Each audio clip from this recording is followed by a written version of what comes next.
Morning, guys. It's day 2. As you can tell, yesterday I didn't take a lot of video footage because I was just mainly hanging out with my friend and like seeing a little bit of the city again. And of course I was exhausted from traveling and I haven't really been sleeping well lately, so didn't take a lot of video. But this morning I'm gonna be climbing the Duomo and the tower next door to it, so I'll bring you guys along. It's really nice to be back here in Florence. Even though I love Rome so much, it's nice to remember like where this all started. So come with.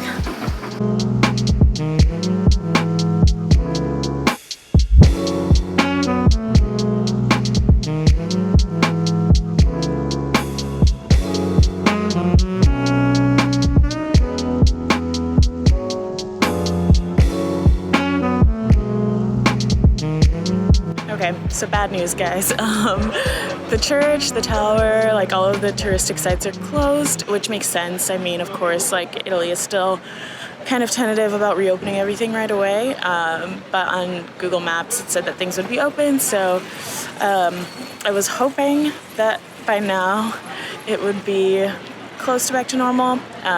So I probably would just walk around the city, bring you guys with me, show you what Florence is like, show you like my old street and the central market, and so different areas of the city. But yeah, we're not going to be able to go into the tower or the church.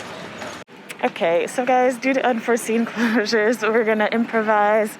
I'll probably make this a chatty video while I'm walking, kind of like tell you guys about the city. And some cute places that I used to go to when I was living here, like cute bars, restaurants, of course, and then like some of the major squares. We're gonna go to Ponte Vecchio, but really you guys can see like how empty it is like right now. Usually during this year or during the summer, right now it would be so full of tourists, like no space to walk, especially in the area I'm in right now. No space to walk, lines to get into everything, and right now it's just so sad to see that it's so empty, but amazing also because it's nice to be here when there's not crowds and people like pushing to get everywhere. So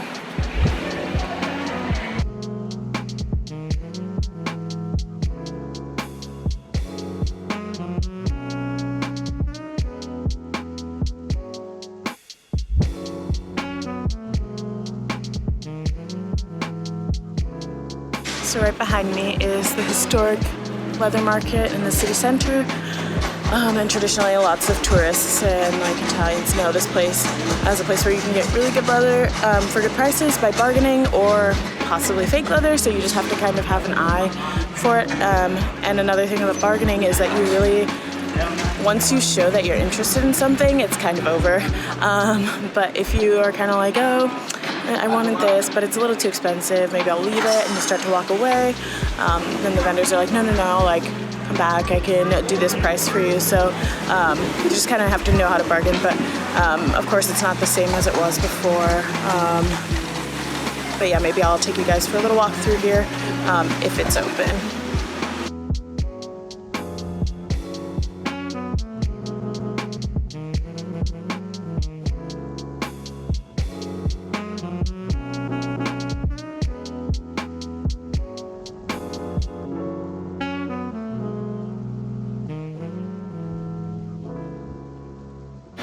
Okay, so quick detour to get to Piazza della Signoria, or the Palazzo della Signoria, which is like the main aristocratic family in Florence's palazzo.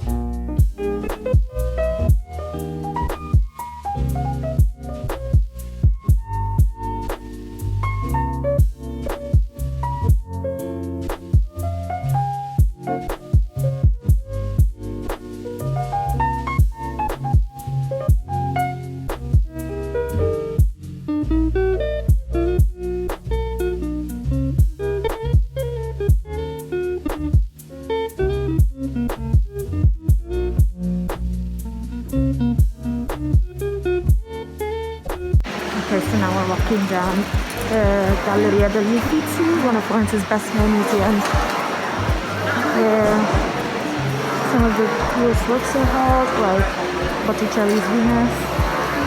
And I'll come here tomorrow with my friend.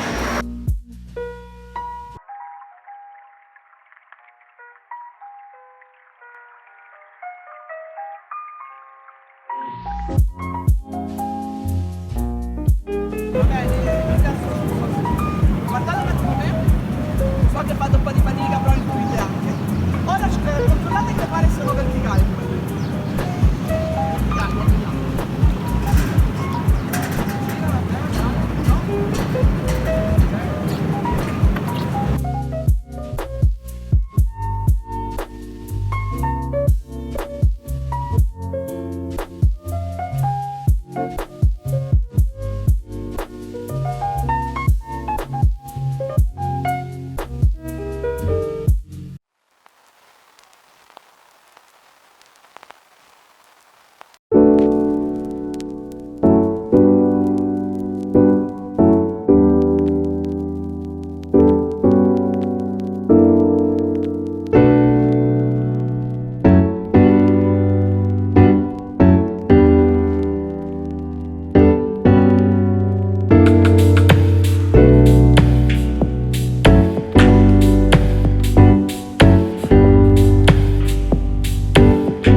So we're gonna go into the Obli Gardens and take a look around. Yeah.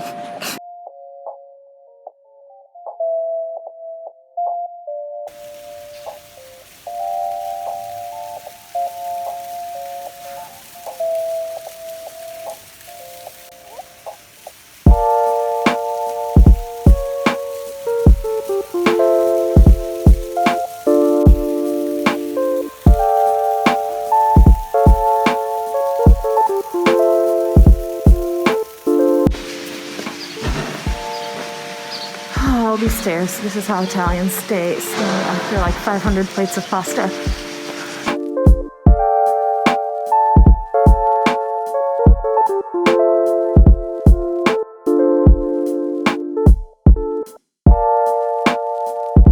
Okay guys, it's so empty here and it's amazing and it's beautiful. I'm gonna do a quick tour of this garden because I'm gonna go meet Elena for lunch soon. around noon, so I gotta make a quick run. But it's really so lovely. Usually at this time, there'd be so many people here having picnics, sitting in the grass and just hanging out with friends and family, and like lots and lots and lots of tourists. So I say this every time, and I know it's probably getting old, but I just don't know when I'll ever see Italy, especially Florence, like this again.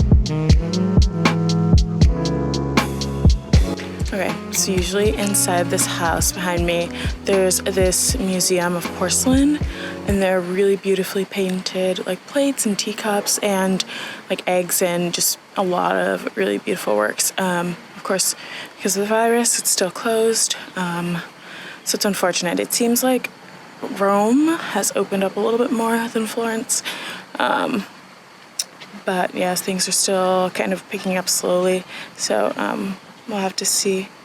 But anyways, this garden here is beautiful. Beautiful panoramic view. And you can see all the hillside towns, so that's great.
Okay, so guys, right now I'm in the upper botanical garden. There's so many beautiful flowers and plants here, and really, to me, it feels like I'm in a tropical paradise right now.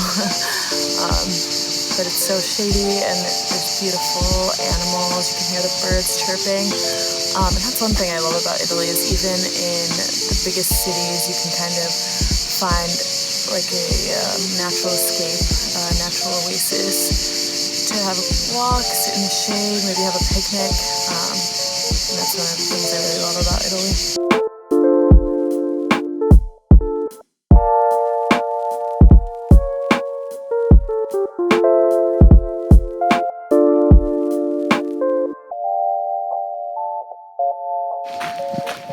On the escape mission to go meet Helena for lunch. I'm gonna be late.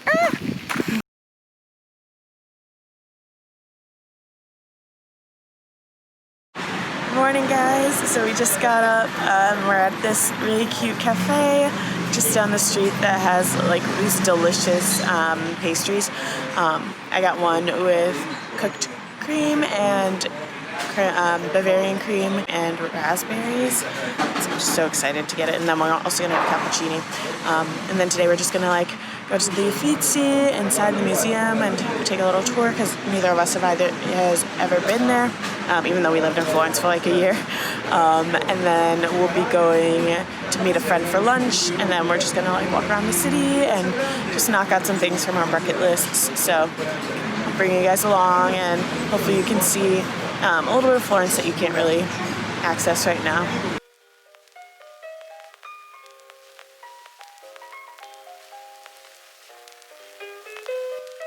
Okay guys, so I'm not an art historian, but I included a lot of the things that I found interesting in this video.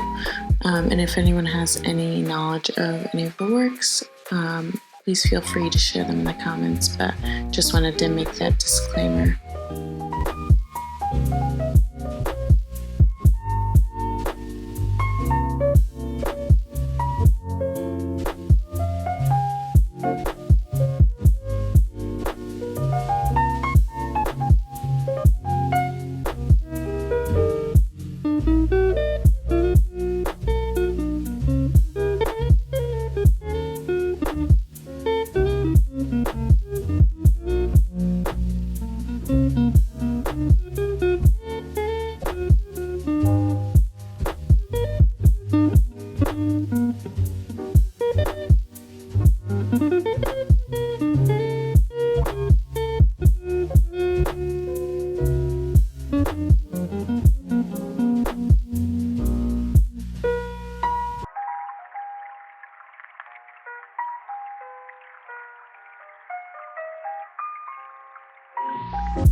I love this one because it reminds me of all of the anguish I felt during college.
this place called Signum, and they have a lot of different prints and Florentine paper, which Florence was known for back in the day. So here you'll see all these different maps, floral prints, that's the Florentine paper that they make into wrapping paper and notebooks and like cards, and then just a lot of really cool knickknacks for home and office. And so it's really cool to be here. I got a couple of prints to put in my room.